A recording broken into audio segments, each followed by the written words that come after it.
హల్లెలూయా. చూడండి, క్రీస్తు అనుగ్రహించు సమాధానం. ఒకసారి గట్టిగా అన్నమాట. ఆ సమాధానం మీ హృదయములలో ఏలుచుండనీయుడి. మీకు ఈ ఒక్క మాట అర్థమైందంటే దేని గురించి కలవరపడాల్సిన అవసరం లేదు. ఆయన మనకు అనుగ్రహించేది సమాధానం.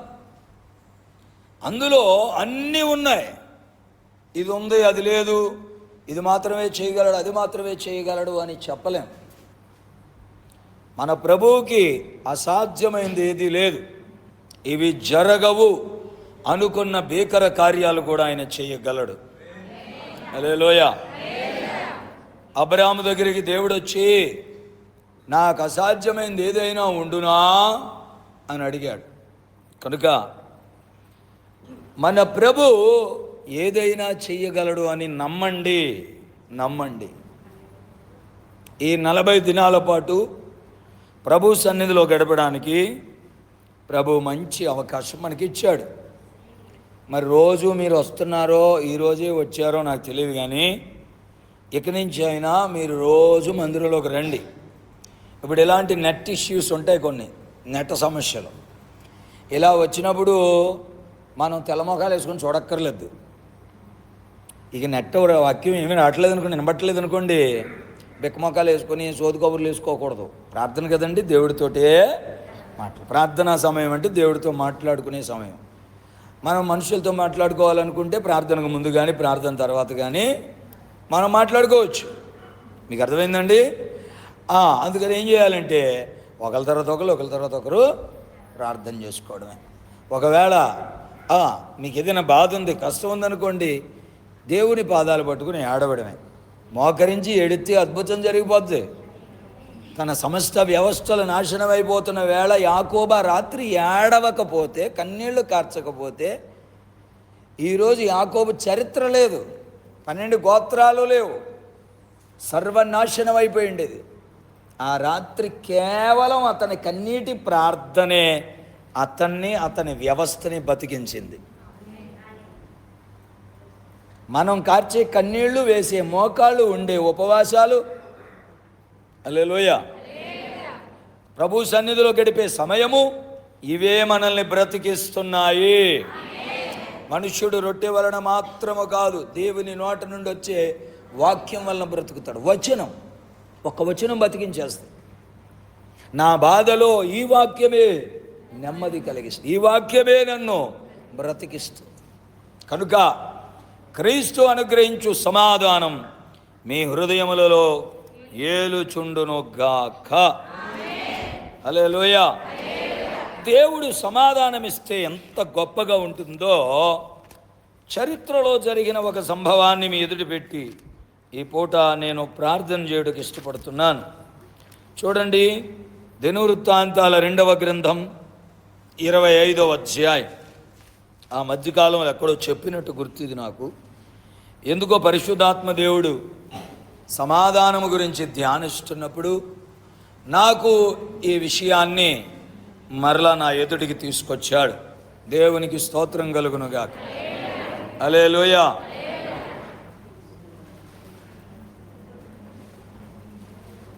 ఏమండి సుభాకర్ గారు, ఎందాక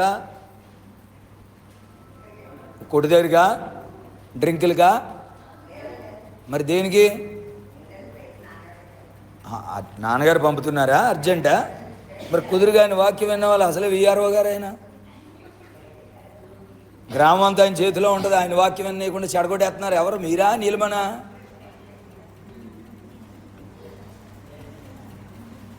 ఇలాంటి కోటాలు నేను ప్రత్యేకంగా నడుపుతాను. ఏదో సభల్లో వాక్యం చెప్పేసి ఏదో దులిపేసుకున్నాం అన్నట్టుగా ఉండదు. నాకు ప్రతి వ్యక్తి మీద నాకు శ్రద్ధ ఉంటుంది. దేవుడికి స్తోత్రం. కొంచెం మీరు ఇబ్బంది పడినా నేనేం చేయలేను. మరి హల్లెలూయా. ఈ ఉపవాస కోటాలి బిర్యానీలు తినే కోటం కాదు ఇది. అర్థమవుతుందండి? ఉపవాస కోటం అంటే ఉపవాస కోటంలో ఉండటమే. మందిరాల్లోకి వచ్చిన వాళ్ళకు టీ ఇచ్చి పంపేయడం అంతే. ఆదివారాలు, బుధవారాలు, శుక్రవారాలు ఇక మిగిలిన టైంలో భోజనాలు అనేవి సహజమే. కానీ ఈ ఉపవాస కూటంలో మనం ఏం వండుకోవడం, తినడం ఏం వండుకోవడం, దేవునికి స్తోత్రం. ఎవరికైనా బలహీనలు ఉంటే తప్ప ఇక మిగిలిన వారు ఉపవాసాలు ఉండడం మంచిది. అది మనకు దీవెన, ఆత్మకు బలం. కావాలని కొన్నిసార్లు వ్యవసాయ పొలాన్ని ఎండగట్టేస్తారు. కాలువలో నీరు ఎగబడి వెళ్తూ ఉంటుంది. అసలు ఎంత గట్టిగా కట్టేస్తారో ఒక్క సుక్క కూడా రానివ్వరు. అంత నీరు సమృద్ధిగా ఉంది కదా, పొలంలోకి పంపొచ్చు కదా నీరు అని ఎవడైనా నాలాంటి వాడు తెలియనివాడు అమాయకుడు అడిగాడు అనుకోండి, ఆ తెలివైన రైతు, గొప్ప రైతు ఏమంటాడో తెలుసా? నేలను ఆరబెడితే వేరు బిగిసి వెన్ను బలపడుతుంది. వేరు బిగిసి వెన్ను బలంగా వేస్తుంది. ఇక ఏకదాటికి నీరు పెట్టేస్తున్నాం అనుకోండి, పొలంలో చేనికి, కడుపులో, శరీరంలో కడుపుకి తెగ పెడతా ఉన్నాం అనుకోండి, ఆత్మ ఫలించదు, ఆత్మలో వర్ధిల్లలేము. మనల్ని మనం కొన్నిసార్లు ఎండగట్టేసుకుంటే దేవుడు మనల్ని ఎండగట్టాడు. ఓ తమ్ముడు రోజున హాస్పిటల్లో ఉన్నాడు, చేతులకి కాళ్ళకి పైపులు వేసుకుని. నేను అంతకు ముందు ఆదివారమే చెప్పానంటే, అరే మీరు ఉపవాసం ఉండకపోతే దేవుడు ఉంచుతాడు అన్నాను. అప్పుడు నేను హాస్పిటల్లో ఉన్నాడు కదా తమ్ముడు అని చూడటానికి వెళ్ళంగానే అన్నా, నీకు దండం అన్నా, మొన్న ఆదివారమే చెప్పారు మీరు ఉపవాసం ఉండకపోతే దేవుడు ఉంచుతాడని. మన చర్చిలో ఉపవాస కూటాలు జరిగినాయి. ఒక్క పూట కూడా నేను ఉపవాసం ఉండలేదు, అన్ని పూట్ల తినేశాను. హల్లెలూయా. 3 రోజులు మంచి నీళ్ళు కూడా తాగొద్దన్నాడు డాక్టర్ గారు. తాగితే చచ్చిపోతామన్నాడు. వాళ్ళ గొట్టాల్లో నుంచి పంపించిన నీళ్ళేనంట అన్నిని. 3 రోజులు అస్సలు తాగకూడదంట. ఇప్పుడు చెప్పండి, ఉండలేదు ఉపవాసం, దేవుడు చెప్పండి. హల్లెలూయా. అందుకని ఆ తల్లిగారు దండం పెట్టేస్తుంది, బాబు నేను తట్టుకోలేను బాబోయ్. Praise the lord. జీవము గల దేవుని చేతిలో పడుట భయంకరమని ఉంది. ఆయన ప్రేమ కలిగిన దేవుడే, కానీ ఆయన కోపం వచ్చిందా, మన మీద ఏమైనా బాధ వచ్చిందా, వంచడం మొదలెట్టాడా, ఇక మామూలుగా ఉండదు వ్యవహారం. అందుకని ఆయన చేత అన్ని పనులు ప్రేమగానే చేయించుకోవాలి.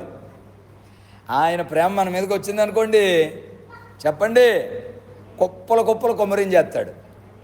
ఆయన కానీ బాధ వచ్చిందనుకోండి, నెమ్మదిగా అన్నిటికీ తాళాలేసి జేబులేసేసుకుంటాడు అంతే. ఇంక అసలు బిగిసిపోతాడు అంతే.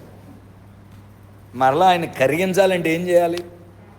ఇప్పటికి అనేక విషయాలలో, మన విషయాలలో బిగిసిపోయాడేమో ఆయన. అందుకే కొన్ని జరగట్లేదేమో. ఆలోచించండి ఒకసారి, ఎక్కడ మనం దేవుడిని బాధిస్తున్నాం, వేధిస్తున్నాం. కనుక దేవుని సన్నిధిలో గడపండి, తొందర ఏం లేకుండా గడపండి. హల్లెలూయా. చదువుదామా ఒక మాట? 2వ దినవృత్తాంతముల గ్రంథం 25వ అధ్యాయం 5వ వచనం నుండి కొన్ని వచనాలు స్పష్టంగా చదవగలరా? సమకూర్చి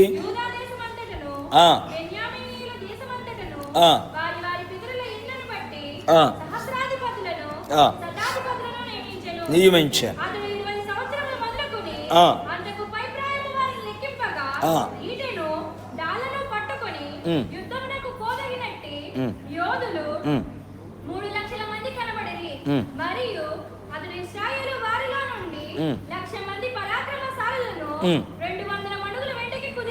ఒక్కసారి మీ తలకాయ పైకెత్తిన వైపు చూస్తే మాట వినండి. ఈ రాజుగారి పేరు అమజ్యా అన్నాడు. ఒకసారి ఈయన గారు ఇశ్రాయేలీలకు రాజుగా ఉన్నాడు. ఈయన మీదకి శత్రువులు దండెత్తి వచ్చారు. చాలామంది శత్రువులు వచ్చి యుద్ధం చేయబోతున్న వేళ ఈయన దగ్గర 3 లక్షల మంది జనం ఉన్నారు. సరిపోరేమో అనుకుని వేరే వాళ్ళ దగ్గర నుంచి 1,00,000 మందిని 200 మణుగుల వెండికి కుదుర్చుకున్నాడు. దేవునికి స్తోత్రం చెప్పండి, కొంచెం గట్టిగా చెప్పాలి. హల్లెలూయా.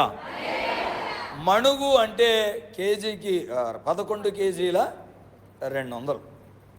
ఏమండి, ఇంచుమించు 200 మణుగుల వెండి అంటే ఎన్ని కేజీలు వస్తుంది? 22,000 లేకపోతే 2,200 కేజీలు సుమారు. ఎంత గొప్ప వెండి! ఓ కేజీ వెండి ₹1,00,000 ఉంటుంది. ఎంత ఉంటుంది చెప్పండి? ₹1,00,000. 2,200 సుమారు కేజీలు వెండి అంటే ఎన్ని లక్షల రూపాయలు ఉంటుంది? అంత విలువ ఇచ్చి, అంత సొమ్ములు ఇచ్చి, అంత వెండి ఇచ్చి 1,00,000 మందిని సమకూర్చుకున్నాడు. ఇలాగున ఇప్పుడు ఈయన దగ్గర 3,00,000 మంది ఉన్నారు. 1,00,000 మంది వాళ్ళని కుదుర్చుకొని యుద్ధానికి బయలుదేరారు. దేవుడికి స్తోత్రం. మరి టీ తాగి బయలుదేరారో, బిర్యానీ తిని బయలుదేరారో మరి ఏమో, మొత్తం మీద బయలుదేరారు. దేవుడికి స్తోత్రం. కొంచెం దూరం వెళ్ళిన తర్వాత దేవుడు ఏమన్నాడంటే, ఇదిగో మీరు 3,00,000 మంది సరిపోతారు, అసలు 1,00,000 మందిని మీరు ఎందుకు తెచ్చుకున్నారు? వాళ్ళని మర్యాద ఇంటికి పంపేయండి అన్నాడు దేవుడు. మరి దేవుడు మాట వినాలా వద్దా? మాట్లాడట్లేదు మీరు.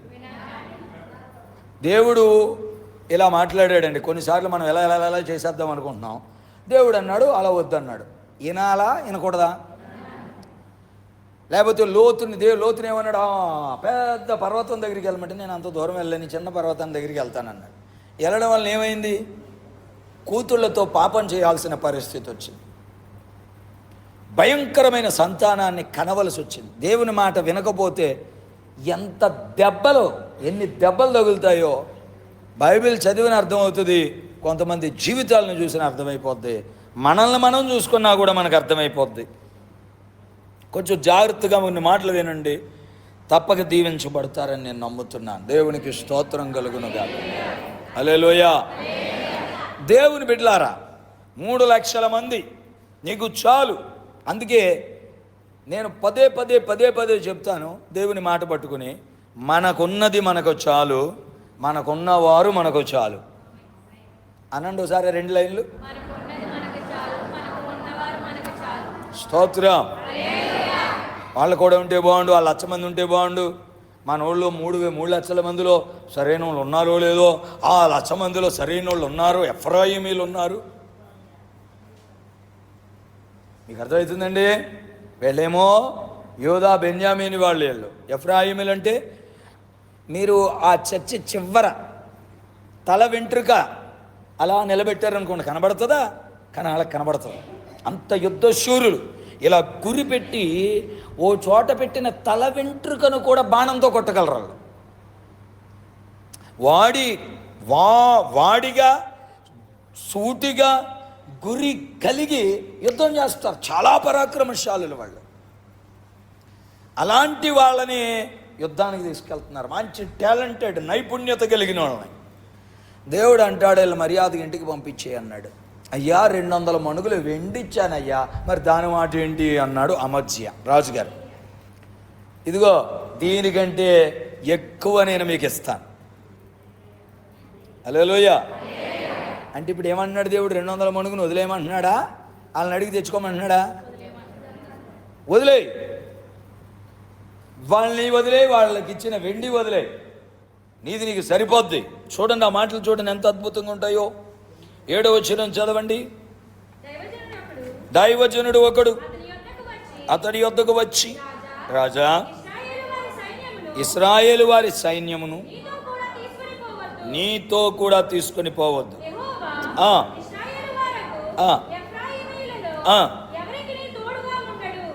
ఇంత గురి కలిగి యుద్ధం చేయగలిగిన వీళ్ళు 1,00,000 మంది. సుప్రీం టాలెంట్ వాళ్ళది. చాలా గురి కలిగిన యుద్ధ వీరులు వాళ్ళు. ఈయన గారు ఏమిటి, ఏమో ఈ 3,00,000 మందిలో మా నోళ్ళు ఎవడున్నాడో. కొన్నిసార్లు మనకు వచ్చిన పెద్ద జబ్బు ఏంటంటే, సేవకులుగా మేమే కానీ, విశ్వాసులుగా మీరే కానీ, మన ఇళ్లల్లో ఉన్న వాళ్ళని, మన భర్తని, మన భార్యని, మన పిల్లల్ని ఎంత చిన్నపు చూపు చూస్తామో. పొరుగుంటి పుల్లకూర రుచి అంట, దూరపు కొండలు నునుపంట. మన దగ్గరున్న వారిని, మన దగ్గరున్న దాన్ని చాలా చిన్నగా చూస్తాం. ఈ 3 లక్షల మందికి ఉన్న శక్తి సామర్థ్యాలు గుర్తించట్లేదు, ఆ 1,00,000 మందిలో ఉన్న శక్తి సామర్థ్యాలు గుర్తిస్తున్నారు. దావీదు దగ్గరున్న ఒడిశెల రాతితోనే గొల్లియాతును జయింపజేశాడు దేవుడు. హల్లెలూయా. ఎస్తేరు తన సహజ అందముతోనే రాజుగారికి ఇష్టమైపోయింది. హేగే అలంకరణ తప్ప ఇంకేం కోరలా. చెప్పండి, మనకేముందో అదే, మనకెవరున్నారో వారే సరిపోతారు. దేవుడి కార్యం అది, దేవుని నడిపింపు అది, దేవుని శక్తి అది. హల్లెలూయా.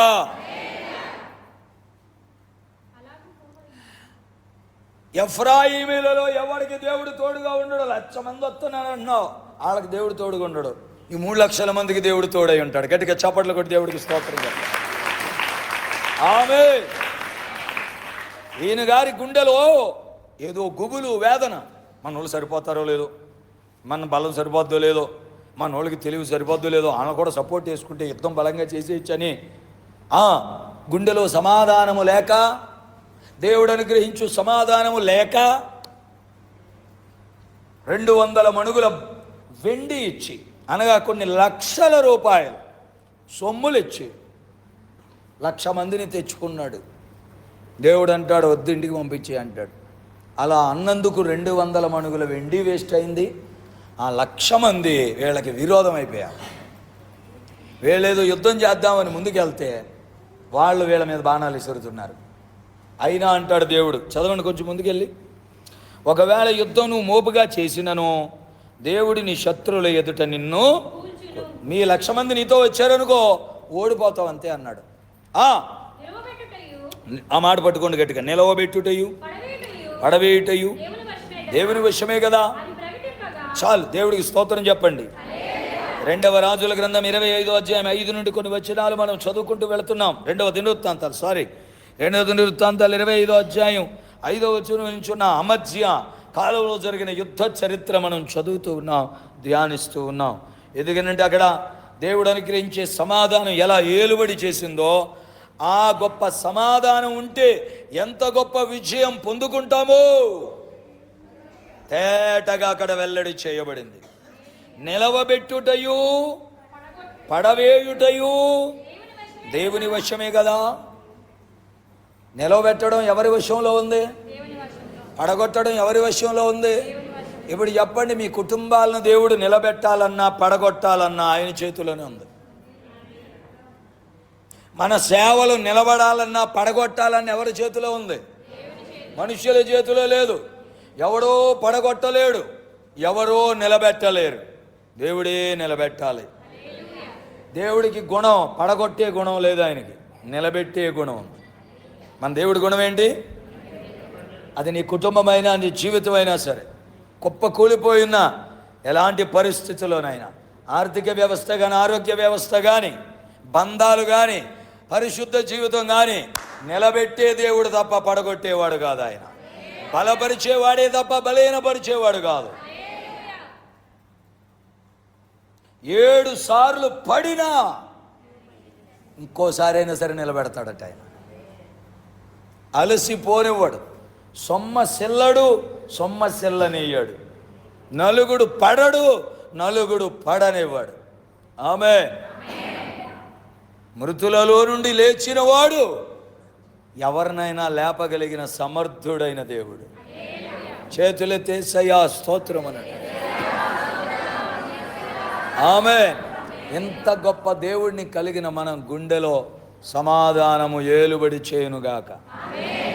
1,00,000 మందిని తీసుకెళ్తున్నాడు కూడా, వద్దన్నాడు దేవుడు. పంపేస్తే తిరగబడుతున్నారు. 200 మణుగుల వెండి నష్టపోయాడు. అయినా సరే దేవుడి మాటలు పట్టుకొని ఈ 3 లక్షల మందితో వెళ్ళి వేర విజయాన్ని పొందుకొని వచ్చాడు. స్తోత్రం చెప్పరే. హల్లెలూయా. 200 మణుగుల వెండి నష్టపోయినప్పుడు దేవుడు ఏమన్నాడు చూడండి, 9వ వచనం.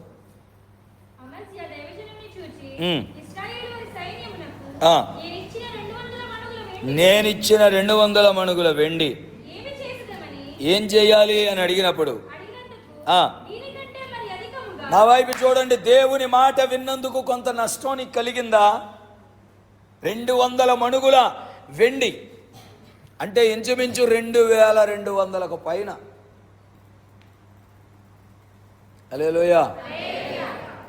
2200కు పైన కేజీల వెండి అంటే 2.5 టన్నులు వేసుకోండి. ఎంత చెప్పండి? అంటే ఇంచుమించుగా దోస్తుంటుంది చూసారా, టాటా ఏసీ తర్వాత ఇంకా పెద్ద పెద్ద బళ్ళు ఉంటాయి చూసారా, ఓ 3 టన్నుల బళ్ళు, దాని నిండా బంగారం వెండి ఎత్తే ఎలా ఉంటుంది? దాని నిండా వెండి వెండి వెండి ఏది వెండి దెమ్మలు, ఇటక దెమ్మలు కాదు, సిమెంట్ ఇటకలు ఉంటాయా, అలాంటి ఇటక లాంటి దెమ్మలు, వెండి దెమ్మలు 2.5 యూనిట్లు, 2.5 టన్నులు. అంత వెండి వేస్ట్ అయిపోయింది. ఏమైపోయింది?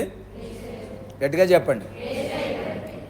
ఈ దగ్గరలో బ్రిడ్జ్ ఉంది, ఆ ఊరేందో నాకు తెలియదు, కానీ తెగ తిరిగేయడమే తప్ప ఊర్లు చూడటానికి కూడా కుదరట్లేదు. హల్లెలూయ. అక్కడ బ్రిడ్జ్ మించి లారీ డ్రైవరు, సిమెంట్ లారీ, పెద్ద లారీ, డ్రైవర్కి మరి నిద్రపోతే మరి ఇంట్లో పడుకోవడానికి ఆపి పడుకోవడానికి మరి మనసు లేదు ఏమో, కానీ అయ్యగారికి డ్రైవింగ్ చేస్తూ శుభ్రం పడుకున్నాడు. వెళ్ళిపోయింది లారీ అందులోకి. లారీ సిమెంట్ అంతా వేస్ట్ అయిపోయింది. ఈ మధ్యనే ఒక 10 రోజులు అవుతుంది. నీటిలో పడిన తర్వాత మెలకు వచ్చినట్టుంది అయ్యగారికి. నెమ్మదిగా అద్దం మొదలు కొట్టుకుని బయటకు వచ్చాడు, బతికాడు. ఇప్పుడు అంత పెద్ద సిమెంటు నష్టపోయింది. అంతకంటే ఎక్కువ ఇక్కడ 2.5 టన్నుల వెండి. దేవుని మాట విన్నందుకు అంత నష్టపోయాడండి. ఇక్కడున్న మనలో అందరికీ దేవుని మాట విన్నందుకు, దేవుని మాట విననందుకు కాదు, విననందుకు చాలా నష్టాలు ఉంటాయి. ప్రారంభం సులువుగా ఉన్నా దేవుని మాట విననందున ఎన్ని నష్టాలైనా ఉంటాయి. ఆయన మాట విని ముందుకెళ్ళినందుకు కొంత నష్టం జరిగినా దానికంటే మరి అధికముగా దేవుడు ఇవ్వగలడు. గట్టిగా ఆమేనండి. ఇంకా మంచిగానండి. నేను దేవుని మాట వినడం వలన నాకింత నష్టం కలిగింది అని ఒకవేళ మీరు ఇంత మూట నష్టాన్ని చూసినా ఆయన ఇచ్చేది దీనికంటే మరీ అధికంగా ఉంటుంది. నేనంటాను, దేవుని మాట వినడం వలన ఏదైనా నష్టపోతే అది పెట్టుబడి పెట్టామనుకోండి, అనండి, పెట్టుబడి పెట్టింది కనబడుతుందా? లాభమే కనబడుతుంది. ఇప్పుడు దేవుడి మాట వినడం వలన 200 మణుగులు వెండి పోయింది, ఖజానా ఖాళీ. దైవజనుడితో అంటున్నాడు రాజుగారు, అయ్యా 200 మణుగులు ఇచ్చేసిన వాళ్ళకి మరి ఏం చేయమంటావు అంటే, అడగొద్దు, వదిలే, ఎలాగ యుద్ధానికి రారు కదా, దోపుడు సొమ్మేమని పంచుకోరు కదా, దాన్ని వదిలేసి అందుకుపోమని ముందు. దేవుడు ఎవరికి తోడుగా ఉండడంటే వాళ్ళు తిన్నం ఉండలేదు. యుద్ధమైతే చేస్తున్నారు కానీ బ్యాందీ తాగేస్తున్నారు, యుద్ధమైతే చేస్తున్నారు కానీ ఇక వాళ్ళు చేసే పనులు చెప్పుకోవడానికి కూడా సిగ్గారా బాబు, వద్దురా బాబు, వాళ్ళు దుష్ట సాంగత్యం వద్దు నీకు. స్తోత్రం చెప్పండి. ఒక్కడు తిన్నగా ప్రార్థన చేయడు, తెల్లవారుజాము లేవరాళ్ళు. మీరు 3 లక్షల మంది ఎంత క్రమంగా ఉన్నారో తెలుసా, మీరు ఎంత భక్తిగా బుద్ధిగా తెలుసా. మీరు మీ బలం మీకు చాలు, మీ శక్తి మీకు చాలు, మీకున్న జ్ఞానం మీకు చాలు, మీ తెలివి మీకు చాలు, మీ సామర్థ్యం మీకు సరిపోతుంది. ఎవరి మీద ఆధారపడతారు ఇటు మీరు? నేను మీకు తోడుగా ఉంటానుగా, పడగొట్టడం నిలబెట్టడం నా వశంలో ఉంది. కొద్దివారి చేత కానీ గొప్పవారి చేత కానీ జయించే శక్తి నా చేతిలో ఉంది. ఆ 1,00,000 మందిని ఇంటికి పంపేయండి, 200 మణుగులు వదిలేయండి. వాళ్ళు బాణాలు వేస్తున్నారు, కొంత నష్టం గాయాలు కలిగిస్తున్నారు పైగా, అయినా మీరు ఓర్చుకోండి. స్తోత్రం చెప్పండి. ఇక్కడ నేర్చుకోవాల్సిన గొప్ప పాఠం ఏమిటంటే, దేవుని మాట విని ముందుకెళ్ళటం వలన కొంత నష్టం కలిగిన గొప్ప గొప్ప జయం పొందుకున్నారు. పోయిన నష్టం కంటే మరీ అధికమైన దాన్ని సంపాదించుకున్నారు. స్తోత్రం చెప్పండి. ఈరోజు కొన్ని నష్టాలు జీవితంలో కలుగుతున్నాయని ఆ చిన్న చిన్న నష్టాలను చూసి, నా వైపు చూస్తున్నారా, చిన్న చిన్న నష్టాలను చూసి కృంగిపోతున్న పరిస్థితులు ఉన్నాయి ఎక్కువ మందికి. కానీ దేవుడు ఇవ్వబోయేదాన్ని మనం అనుభవించాలంటే ఈ కొద్దిపాటి నష్టాన్ని భరించాలి. అందుకే నా నిమిత్తం ఎవరైనా మిమ్మల్ని హింసిస్తున్నారా, నిందిస్తున్నారా, అబద్ధంగా చెడ్డ మాటలు పలుకుతున్నారా, సంతోషించి ఆనందించండి, పరలోకంలో మీ ఫలం అధికమవుతుంది. యోసేపుగా నిందే రాకపోతే ఆ ఇంట్లోనే వారసుడైపోను. ఏ ఇంట్లో? పోతీఫర్ ఇంట్లో. జైలుకి వెళ్ళి ఫరో ఎదుటికి వెళ్ళి సింహాసనం ఎక్కే అది కాదు.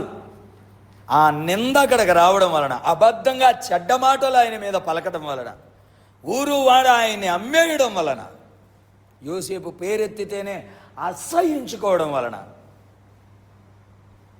యోసేపుని దేవుడు మరుగున చేసి ఒక్కసారి తీసుకెళ్లి సింహాసనం మీద హెచ్చించాడు. వాళ్ళందరూ బతకడానికి దిక్కుగా మార్చేశాడు దేవుడు. తృణీకరించబడిన రాయిని మూలరాయిగా మార్చేశాడు. హల్లెలూయా. వీడెందుకు వేస్ట్ అన్నవాడిని టేస్ట్గా మార్చేశాడు. చేదైపోయిన వాడిని మధురంగా మార్చేశాడు. అన్ని కోణాల్లో ఎండిపోయిన వాడికి ఒక నూతన జీవం దేవుడిచ్చేశాడు. గట్టిగా చప్పట్లు కొట్టి దేవుడికి స్తోత్రం. హల్లెలూయా. ఈ రాత్రి నా దేవుడు అదే చెప్తున్నాడు. జరిగిన నష్టాన్ని చూసి కలవరపడకండి. క్రీస్తు అనుగ్రహించు సమాధానం హృదయంలో ఏలుబడి చేయనివ్వండి. ఆ సమాధానం ఉంటే ఏం జరుగుతుందంటే, జరిగిన ఓటమి, జరిగిన నష్టం, అయిపోయిన కలవరం, వీటి కోసం పదే పదే ఆలోచిస్తూ దిగాలుగా ఉండరు. వెనుకున్నవి మరచి ముందున్న వాటి కొరకు వేగిరంగా పరిగెత్తమన్నాడు. ఆమేన్. కనుక ఈ సందర్భం మీ హృదయాలని బలపరచనివ్వండి, మనసులను నిబ్బరపరచనివ్వండి. నీకున్నది చాలు. తొట్టులో పిండి, బుడ్డులో నూనె, దాంతోనే 3 సంవత్సరాలు కరువులో సజీవులుగా పోషించబడ్డారు. 5 రొట్టెలు 2 చేపలు 1000 మందికి పంచిపెట్టగా 12 గంపలు మిగిలాయి. అక్కడున్నదే, వారి దగ్గర ఉన్నదే, ఎవరి దగ్గర ఉన్నదో వాళ్ళ చేతిలోదే. బజార్లోకి పోయి తెచ్చింది లేదు, రొట్టెలు కాల్చింది లేదు, పిండి పిసికింది లేదు, ఉప్పు సరిపోయిందా లేదా అని ఎడం చేతికి వెనకాల వేసుకుని చూసింది కూడా లేదు. దేవుడికి స్తోత్రం. హల్లెలూయా. మీకు అర్థమైందండి? 5 రొట్టెలు 2 చేపలు. యేసుప్రభు పన్ను కట్టాలి, పేతురు గారు పన్ను కట్టాలి. ఏం చేశారు యేసుప్రభు? నేను దేవుని కుమారుని పన్ను కట్టనన్నాడా? ఏమండి విఆర్ఓ గారు? హల్లెలూయా. మీరు ఊరుకుంటారా పన్ను కట్టనంటే? యేసుప్రభు చెల్లూరులో ఉన్నారనుకోండి, ఇంటికి వెళ్ళి మరి యేసుప్రభా పన్ను కట్టు అని అంటారుగా, అనాలి. లేకపోతే మిమ్మల్ని పై అధికారులు ఊరుకోరు. యేసుప్రభు అయినా పన్ను కట్టారు. హల్లెలూయా. ఇన్సూరెన్సులు, కరెంటు బిల్లులు, ఫోన్ బిల్లులు అన్నీ కట్టాలి. ఎవరి రుణములు వారికి తీర్చాలి. దేవునికి స్తోత్రం. కొంతమంది వాళ్ళ అబ్బ సొమ్ములాగా ఇప్పుడైతే ఎవరు చేయట్లేదు కానీ స్తంభం పక్కన ఇల్లు అనుకోండి, రాత్రిపూట నెమ్మదిగా వైర్లు అలా కలిపేస్తారు. మరి వీళ్ళ తాతగారు ఏమైనా కరెంటు పుట్టెత్తున్నారేమో. మరి ఇలాంటి దొంగ పనులు చేయకూడదు. దేవుడికి స్తోత్రం. అర్థమవుతుందండి? ఎప్పుడు చీకట పడుతుందా అని చూస్తారు. నెమ్మదిగా గోడ అలా దూకి అవతలనే అవతలు తెచ్చేసుకుంటారు. చెట్టు మొదలేమో అవతల ఉంటుంది, కొమ్మలన్నీ ఉంటాయి, కాయలన్నీ మన దగ్గర పడతాయి. నెమ్మదిగా తీసుకెళ్ళి పెట్టిలో పెడేస్తారు. గోడ అవతలకి విసిరేయరు. మన మనస్సాక్షి చచ్చిపోయింది కొంతమందికి. దేవుని ఎదుట అన్ని విషయాలు యథార్థంగా ఉందోమో గాక. పొరుగు వానిది ఏది ఆశించొద్దు అన్నాడు. పొరపాటున పొరుగు వానిది ఏదైనా మన దగ్గరకు వచ్చేస్తే వాళ్ళకి చెప్పి అక్క వాడేసుకుంటున్నాను అని చెప్పి వాడేసుకోండి, వద్దు అంటే ఇచ్చేయండి వాళ్ళు అనుమతించకపోతే. లేకపోతే అది మన దగ్గర నేరంగా మిగిలిపోతుంది. అది డబ్బు అయినా వస్తువు అయినా మరి ఏదైనా సరే దేవుడికి స్తోత్రం చెప్పండి. కొంచెం మంచిగా చెప్పాలి. హల్లెలూయా. యేసు ప్రభు పన్ను కట్టాలి. అప్పుడు పేతురుతో చెప్పాడు సముద్రంలో పోయి గేలం వేయమని. ఓ చేప వస్తుంది, చేప నోటిలో షెకలు ఉంటుంది, నీకో 1/2 షెకలు నాకో 1/2 షెకలు కట్టేయమన్నాడు. తన అవసరత, వ్యక్తిగత అవసరత ప్రభు తీర్చుకోవడానికి అక్కడున్న సముద్రం, అక్కడున్న చేప, అక్కడున్న పేతురు గారి దగ్గర మరి గేలం ఉందో ఎవరిదైనా తీసుకున్నాడో మరి తెలియదు. వలలు విడిచిపెట్టి గేలం పట్టుకున్నాడా ఏమో. ఆ గేలం ఎవరిదో అద్దెకు కూడా గేలాలు ఇస్తారు సముద్రం పక్కనే కొన్ని చోట్ల సరదాగా గేలం పడతారు. టూరిజంలో గేలాలు కూడా అద్దెకి ఇస్తారు. అలాంటి గేలం తీసుకుని చేప పడితే చేప నోట్లో షెకలు ఉంది. హల్లెలూయా. అది కరెన్సీ అన్నమాట. అది మరి ఏ బిర్యానీ మొక్క అనుకో, చికెన్ మొక్క అనుకుందో, మరి ఏ మొక్క అనుకుని మింగేసిందో, మింగేసి అది కక్కలేక మింగలేక అలా కొట్టుకుని ఒడ్డుకు వచ్చింది. ఆ టైంకి ఈయన గారు గేలం వేసాడు, గేలంలో పడింది. స్తోత్రం. హల్లెలూయా. ఆ షెకెలు నోరు తెరిస్తే, ఆ చేప నోరు తెరిస్తే అందులో షెకెల్ ఉంది. నెమ్మదిగా వెళ్ళి యేసుప్రభుకి నాకు బిల్లు కట్టేయండి అని విఆర్ఓ గారికి, ఏం పేరు తమ్ముడి పేరు, సునీల్, కట్టే, ఇదిగో యేసుప్రభు పేరు నా పేరుని కట్టే అని కట్టించేసి. దేవునికి స్తోత్రం.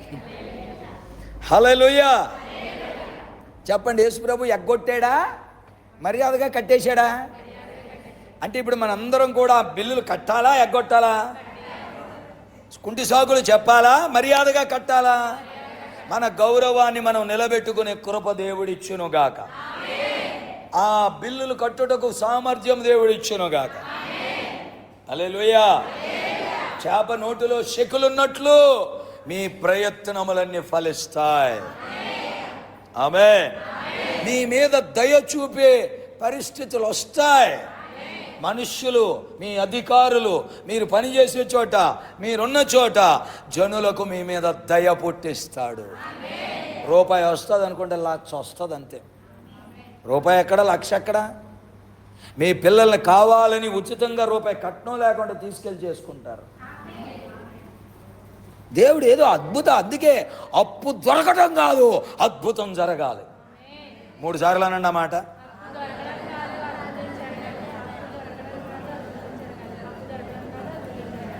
మొదటిసారి కొంచెం సౌండ్లు వేసింది, రెండోసారి సౌండ్ తగ్గింది, మూడోసారి బాగా తగ్గింది. ఇందు మూలమున తేలిన ఫలితార్థం ఏంటంటే విశ్వాసం తగ్గింది. మొదటున్న విశ్వాసం లేదు, మొదటున్న కసి మంట లేదు. అందుకే దేవుడు మరలా ఈ పొయ్యి కదుపుతున్నాడు, అందరు పొయ్యిలు కదుపుతున్నాడు అంతే. మరలా తిరిగి అందరూ విశ్వాసంలోకి వచ్చేదముగాక, సమర్పణలోకి వచ్చేదముగాక, ప్రార్థన తీవ్రతలోకి వచ్చేదముగాక. అప్పుల కోసం వెతక్క, అద్భుతాల కోసం వెతకాలి. వాక్యంలో రాయబడి ఉంది, నా జనులకు నేను అద్భుతములను కనపరుస్తాను. ఏం చేస్తాడు ఆయన? 92వ కీర్తనలో ఉంటుంది, 2వ వచనం 3వ వచనం, ఆయన తన కార్యము చేత మనల్ని సంతోషపరుచుచున్నాడు. కార్యాలు జరిగిస్తాడు. సజీవుడు, బతుకున్న దేవుడు ఆయన. యేసుప్రభు కాలవలో ఉన్న దేవుడే ఇప్పుడు ఉన్నాడు ఆయన. ఆయన భూమి మీదకి శరీరధారిగా దిగొచ్చాడు, ఇప్పుడు ఆత్మరూపిగా దిగుతున్నాడు. పరిశుద్ధాత్ముడు మన మధ్యన సంచరిస్తున్నాడు. నీ కొరకు చేపను అక్కడికి రప్పించగలడు. నీ కొరకు ఏదైనా కొత్త రహదారి సృష్టించగలడు, ఏదైనా చేయగలడు.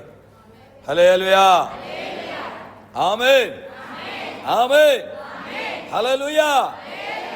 3 లక్షల మంది సరిపోయారండి. గొప్ప జయం పొందేసుకున్నాడు అమ్మజ్జియా రాజు గారు.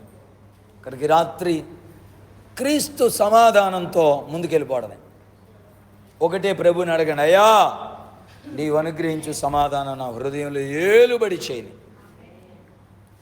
నేను టెన్షన్ పడకుండా, బెంబేలెత్తిపోకుండా, కంగారు అయిపోకుండా నన్ను దయచేసి సమాధానముతో నింపు. బైబిల్ అంటుంది, తొందరేమీ లేక సన్నిధిలో గడపండి. వారు తొందరపడుట గాలికే. వారు తొందరపడుట దేవుని స్తోత్రం చెప్పండి. సడన్గా సేవకుడు ఇంటికి వచ్చారనుకోండి, చూడండి ఒక్కొక్కసారి మొత్తం హడావిడిలో ఆ పట్టుకొచ్చిన టీ ఆమె మీదైనా వేసుకుంటుంది, పాస్టర్ గారి మీదనే వేస్తుంది. ఇప్పుడు ఎప్పటి వారు తొందరపడుట తెల్ల బట్టలన్నీ ఎర్రబట్టలు చేస్తుంది ఆవిడ. లేకపోతే ఆ కాళ్ళ మీద వేసుకుని కాళ్ళు బొబ్బలు వస్తాయి, నేలపాలు కాళ్ళపాలు చేస్తారు తొందరపడటం వలన. హల్లెలూయా. బైబిల్లో కూడా ఉంది, తొందరపడి నడుచువాడు కీడులో పడిపోతాడంట. తొందర పనికిరాదు. మనం వెలుచూపుని బట్టి కాదు, చాలా లోతుగా ఆలోచన చేయాలి. ప్రతిదీ దేవుడి మీద ఆధారపడాలి. కనుక చాలా విషయాలు ఉన్నాయి చెప్పడానికి, కానీ సమయం లేదు, నేను ముగిస్తున్నాను. మనం ప్రతిరోజు గడపాలి, మళ్ళీ వేకువజామున లేవాలి. కనుక నేను త్వరగానే ముగిస్తున్నాను. ప్రశాంతంగా ఉండండి. ఆమేన్. మమ్మల్ని కూడా ప్రశాంతంగా ఉంచండి. మీరు ప్రశాంతంగా ఉండండి.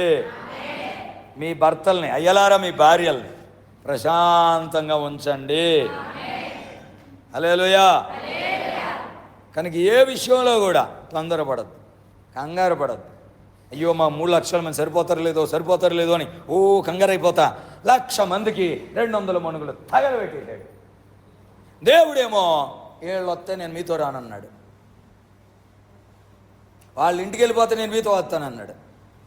200 మణుగులు కుదుర్చుకొని 1,00,000 మంది కావాలా? కొద్దిమంది చేతనైనా గొప్ప మంది చేతనైనా గెలిపించగలిగిన దేవుడు మనతో రావాలా? చాలా డైలమాలో, సందిగ్ధంలో పడిపోయాడు అమజ్యా రాజు. తెగించి నిర్ణయం తీసుకున్నాడు. 200 మణుగులు పోయినా పర్లేదు, 1,00,000 మంది విరోధం అయిపోయినా పర్లేదు, మాకు దేవుడు కావాలంతే. దేవుడిచ్చే విజయము కావాలి, దేవుడిచ్చే జయము కావాలి. అప్పగించుకున్నారు, వెళ్ళారు, జయం పొందుకున్నారు. నేను అదే చెప్తున్నా, దేవుని మాట విని దేవుని నడిపింపుకు అప్పగించుకొని అలా ముందుకెళ్తున్నప్పుడు కొంచెం నష్టం కలిగిన, కొంచెం ఆలస్యమైన, కొంచెం గాయమైన, కొందరు దూరమైన, కొందరు శత్రులైపోయినా అస్సలు కంగారు పడకండి, ప్రశాంతంగా ఉండండి. ఏది ఎంత మాత్రము మీకు హాని చేయదు, హాని చేయుడుగా మీ మీదకి ఎవడునూ రాడు. ఆమెను స్తోత్రం హల్లెలూయా అనండే. వాగ్దానాలు పలుకుతున్నప్పుడు ఆమేనని మీరు స్వాధీనపరుచుకోవాలి. హాని చేయుడుగా మీ మీదకి ఎవడునూ రాడు. ఒక త్రోవలో వచ్చి 7 త్రోవల్లో పారిపోతారు. హల్లెలూయా. నీకు విరోధముగా రూపించబడిన ఏ ఆయుధము వర్ధిల్లరు. నీకు విరోధముగా గుంపుగూడు వారు నీ పక్షపు వారైపోతారు. నీకు విరోధముగా లేచిన వారు మాయమైపోతారు. వారింటికి ఎప్పుడు తాళం వేసి ఉంటుంది, ఎక్కడ ఉంటారో తెలియదు. దేవుడు తాళాలు ఇస్తాడు అంతే. దేవుడికి స్తోత్రం. మరి ఇంత సమాధానం దేవుడు ఇస్తున్నప్పుడు ఎందుకా కంగారు, ఎందుకా కలవరం? మీకు అనిపించవచ్చు నా జీవితం అంతా చీకటి అయిపోయిందని. ఆ చీకట్లోనే దేవుడు నీతి సూర్యుడిగా వెలుగుతాడు. ఆమేన్. మన దేవుడికి ఒక పేరుంది, వేకువ చొక్క. వేకువ జామున ప్రార్థన చేసే వాళ్ళకి ఆయన ఉదయిస్తాడు. 46వ కీర్తన 5 అదే చెప్తుంది, అరుణోదయమున ఆయన సహాయము చేయుచున్నాడు. కనుక దేవుని బిడ్డలారా, మీకు దేవుని నడిపింపులో ముందుకెళ్తున్నప్పుడు కొంత నష్టం వాటిల్లినా కంగారు పడొద్దు. పదే పదే పరిశుద్ధాత్ముడు చెప్తున్నాడు. సేవలోనా, వ్యవస్థలోనా, వ్యాపారంలోనా, కుటుంబంలోనా, వివాహ దాంపత్య వ్యవస్థల్లోనైనా కొంత నష్టాన్ని దేవుడు అనుమతించినప్పుడు అది కూడా మన అవిశ్వాసం వలన పొందుకున్న నష్టమే, దేవుడు అనుమతించింది కూడా కాదు. ఆ నష్టాన్ని కూడా దేవుడు భర్తీ చేసి దానికంటే మరి అధికముగా మనకు దయచేస్తాడు. దేవుడు ముఖం చూసి ముందుకెళ్ళిపోదాం. దేవుడి మాటల చేత మనల్ని నింపి దీవించి ఆయన అనుగ్రహించు సమాధానముతో ముందుకు నడిపించును గాక. అందరూ మోకరించండి, 2 చేతులు పైకెత్తండి, స్వరమెత్తి ప్రార్థన చేసుకోండి. నాకు సమాధానము కావాలయ్యా, నాకు సమాధానము దయచేయండి అయ్యా. అమత్స్య జీవితంలో 200 మణుగులు నష్టపోయినా దేవుని మాట చొప్పున ముందుకెళ్ళి తన దగ్గర ఎవరున్నారో వారితోనే గెలిచాడు. మన దగ్గరున్న వాటితోనే, మన దగ్గరున్న వారితోనే, మన దగ్గరున్న బలం, జ్ఞానం, తెలివి దేవుడు మనకేమిచ్చాడో వాటితోనే, దేవుడు మనకు ఎవరినిచ్చారో వారితోనే మనల్ని గెలిపిస్తున్నాడు, మనల్ని ఉద్ధరిస్తున్నాడు.